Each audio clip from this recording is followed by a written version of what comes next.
You know, I've been doing the new normal with Natasha now for, I think ever since we've entered into COVID-19 crisis mode. But I think this is going to be my favorite interview of all because I am sitting with the guys from Say I Do, Netflix's new wedding series. And everybody needs some happiness in their life right now, right, guys? Yes, Oh my thank God. you for having us, Please. Natasha. You know, I don't know anybody who dislikes weddings. And every time I hear about a new wedding show coming out, I'm hooked right away because everybody dreams of that big day. So, what do you guys love most about this series? And what was it that convinced you, yeah, I got to do it? For me, it's really a show about these amazing stories and fantastic and moving couples that are going through what their love story is about. And you understand that love is much more than what really I personally experienced and thought it was going. So that's really what got me into the show. It was the storytelling and the vulnerability that comes from us putting our trade into describing what these couples are going through. For me, Natasha, you brought up a really good point that we all dream of this day since we were young, since we would know about fantasy. It is a fantasy and it's a dream, and dreams do come true. And I feel so lucky and so proud that Gabe, Jeremiah, and we have a passion for creating beautiful things. And with Say I Do, we get to use that passion and do something amazing for these deserving couple. And why? Why not to do it? I mean, we feel so lucky. It's very true, Thai. Very true. Okay, so we're talking about wonderful moments, but I'm assuming there was a bit of challenges and obstacles throughout this series. So do you guys want to talk about some of the obstacles that might be coming up without ruining it? The most difficult thing, the most challenging thing is we don't get to hear from the bride until like the end. We get all the information from the groom, from the men's perspective. And that is new. That is not easy. Yep. As you go through the season, and you end up to episode 7 or 8, you see the stress on my face. You see what 3 months of this has done to me.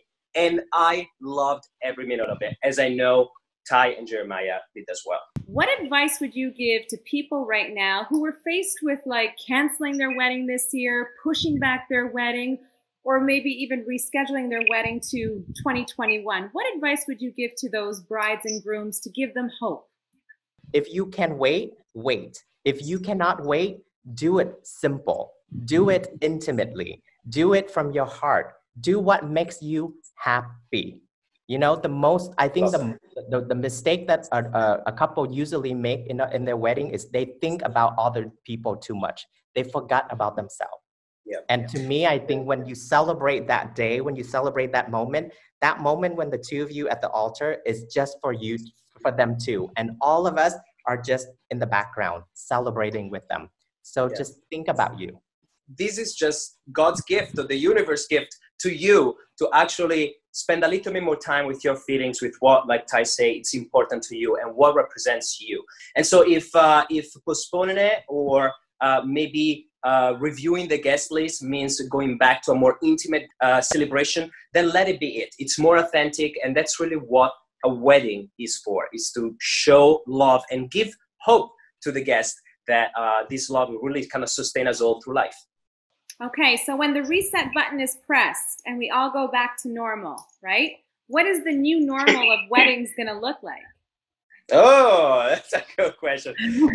Listen, for my industry, I see it going back to a more authentic and, just like I say, simple time. It's going to bring back what in my industry dining is all about, which is connecting people. It's sharing stories. It's not about impressing. It's about really creating new rituals and new memories and new traditions. And so I think what the new normal is going to be, a 30, 40, 50, dinner party or wedding. I think that will be the new normal for me in my industry. Ty, what about you? I have brides who embrace this whole period. They cancel their wedding, they postpone the wedding, but they did not cancel their dress because they know that is the dress that they want. They will keep the dress, and they asked me if I can make masks and gloves to match with their dress because they want to make this a historic event. this 2020 is going to be a historic year, and they want to live that history. And so I say, embrace the new normal and incorporate that into your love story. It's really special. I love that. I love that. And you know what? If I ever say I do again, I want the both of you guys on my team at my wedding, taking care of it all. Cool? You know what? Yes. We are going to say all yes. Three of us will be there. Jared's not here, but I volunteer him too. We're going to say yes, but there is a caveat. And the caveat is that we have to do it in 48 hours. You have no idea what's happening until 48 hours before, okay? Are you able to do that? Wait a minute. Does that mean you're going to find me the man too? Gabe can do that for you. I'm not promising that I won't keep him for myself. You know, I'm a little selfish when it comes to that, but you know, I'll do my best. Okay, maybe I'll find Natasha, two. You have competition. All right. Well, your best is good enough for me, and I loved this. Thank you so much, guys. I love it. Well, you heard it here first. If I ever say I do again, these guys are planning my wedding. But until then, watch Say I Do on Netflix. That's the new normal with Natasha. See you next time.